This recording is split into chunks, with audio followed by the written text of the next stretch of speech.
Módulo básico: Administração, Secretariado, Comércio.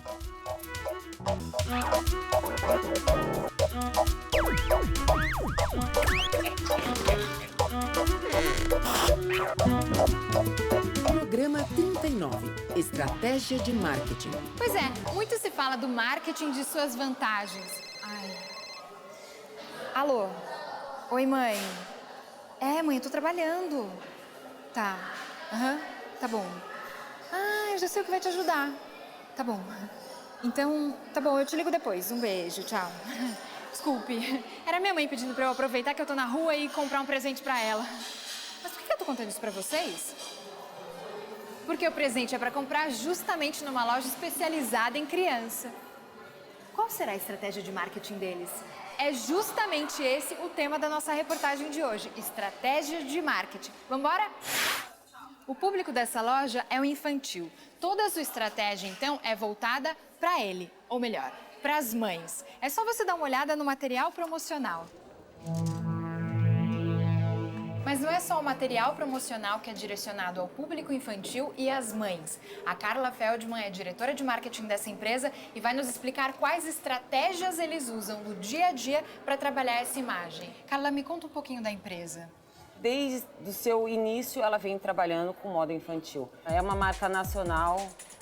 Hoje, ela trabalha com exportação para alguns países também. Tem uma rede de 9 lojas, um quadro de funcionários que eu acredito que seja na faixa de uns 300. Por que uma loja para um público infantil? Porque as crianças vão crescendo de semana em semana e vão perdendo as roupas. E como é que vocês fazem a comunicação visual para esse público? Ela precisa ser diferenciada? A comunicação visual para o público infantil é uma, para a mãe é outra, para os pais. A comunicação visual ela tem que ser um pouco mais limpa, ela tem que ser mais prática, mais direta.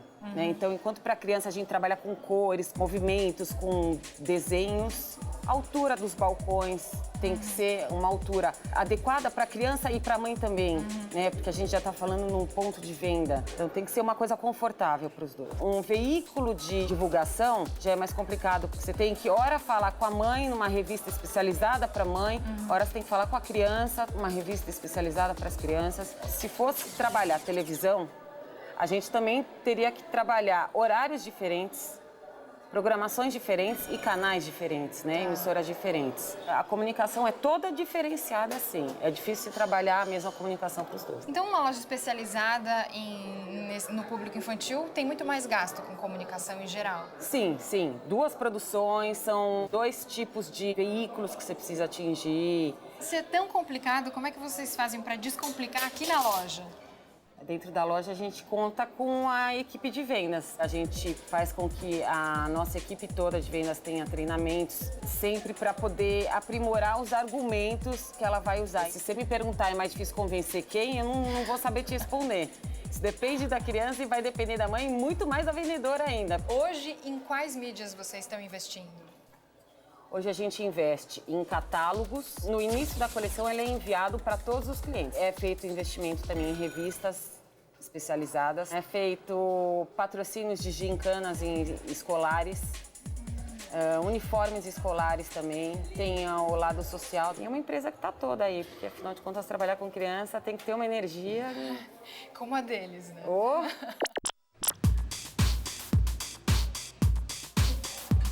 Antes de partir para a segunda reportagem, vou aproveitar para fazer um lanche. E como está chegando o fim do mês, está todo mundo controlando os gastos, eu resolvi vir nessa lanchonete que tem os preços mais que convidativos. Boa tarde, tudo. Eu quero 2 esfirras de queijo. Obrigada. E a comida é deliciosa. Aliás, a estratégia de marketing dessa lanchonete foi construída sobre o preço baixo e a qualidade de seus produtos. Só um momentinho que já você vai entender tudo isso direitinho. Seu Tomás Pedroso é gerente de marketing dessa cadeia de lanchonetes que cresceu no mercado conjugando preço baixo e qualidade. Seu Tomás, há quanto tempo existe essa rede de lanchonetes? A primeira loja foi fundada em 1988 e essa loja seguiu um conceito de fazer uma loja bonita, que tivesse produtos de alta qualidade e a preços muito acessíveis. Um dos pontos fundamentais nesse crescimento foi a montagem de uma central de produção em São Paulo, que garantia uma padronização das lojas de então. E à medida em que foi expandindo a rede, nós montamos centrais de produção. Por que a opção de entrar no mercado de fast food oferecendo o menor preço? Quando ele montou a primeira loja, provavelmente ele não sonhava em ter uma rede, mas quando surgiram outras lojas, surgiu então a necessidade de ter uma central de produção e a necessidade de abrir franquia, que no momento daquela época era um negócio muito novo, um negócio muito atraente, e foi um sucesso, porque nós abrimos a franquia e crescemos muito rapidamente. E como vocês criaram essa estratégia de marketing? E não é uma questão só da gente, vamos fazer isso, preço baixo e bom, e produtos bons, não é só uma questão de querer fazer. O segredo está em criar condições para viabilizar esse projeto. E à medida que cresceu essa rede, a gente foi tendo uma capacidade de negociação com fornecedores muito eficiente e sempre produtos de primeira qualidade. E nós compramos a maioria da matéria-prima para o Brasil inteiro. Nós temos um laticínio em Promissão, que é o maior fabricante de queijo frescal do Brasil. Não dependemos de ninguém. Essa filosofia que, sem essa ambição que normalmente acontece, de já que custou baixo, vamos pôr um preço lá de mercado. Não, nós temos preço abaixo de qualquer concorrência. A concorrência não consegue fazer nada que nós fazemos. Como é feita a comunicação com o consumidor? Através de campanhas publicitárias, através de veículos de massa e principalmente comunicação na loja. Essas promoções ajudam a reforçar essa imagem de qualidade e preço baixo? Claro. Tem dois tipos de promoção. Promoções locais, que são para atender necessidades locais, e normalmente as grandes promoções nós implantamos no Brasil inteiro. O preço baixo hoje é uma bandeira de uma força fantástica e a gente está continuando e vamos continuar no que vem batendo no problema do preço. Vamos falar agora de uma grande empresa. Em todos os sentidos, olha só o tamanho desses sapatos. Essa loja resolveu apostar nos tamanhos especiais, ou seja, nos tamanhos acima do 45. Já são quase 70 anos investindo nesse mercado. Eu estou aqui com a Cláudia, que é sócia proprietária da loja de calçados. Cláudia, a estratégia de vocês foi investir num nicho de mercado totalmente especial. De onde surgiu essa ideia? Era uma loja de sapatos normais. Durante a guerra, existiam algumas fábricas que faziam exportação de calçados para países da Europa. E eles estavam tendo muita dificuldade de exportar. Então, especificamente, teve uma fábrica que ficou com um lote parado de sapatos masculinos número 43, 44. E vieram oferecer para o meu avô. Ele ficou com esse lote de sapatos maiores e acabou vendendo muito rápido. Então, ali ele percebeu que tinha esse nicho, lá pela década de 70, que a empresa realmente assumiu a especialização nos tamanhos grandes. Aí acabamos ficando só com tamanhos grandes mesmo. E quais são as vantagens de ser pioneiro num nicho de mercado? Quando se fala em tamanhos grandes, a gente virou referência para quem realmente conhece o mercado, precisa. Como é que vocês se comunicam com os clientes? É um pouco difícil, porque é um público muito pulverizado.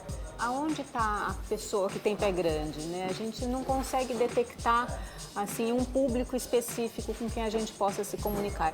Normalmente a gente procura fazer veículos bem abrangentes. Agora comunidades da internet, né? No Orkut, por exemplo, tem comunidades de pé grandes no Orkut.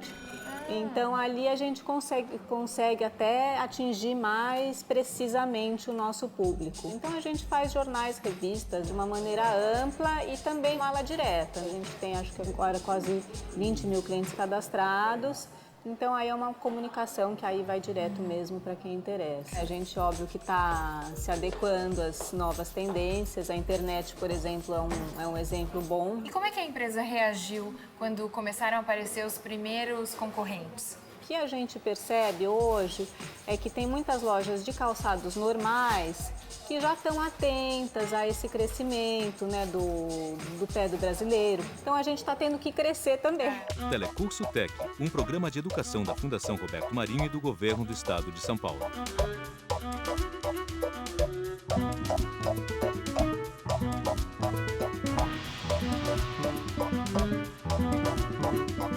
Música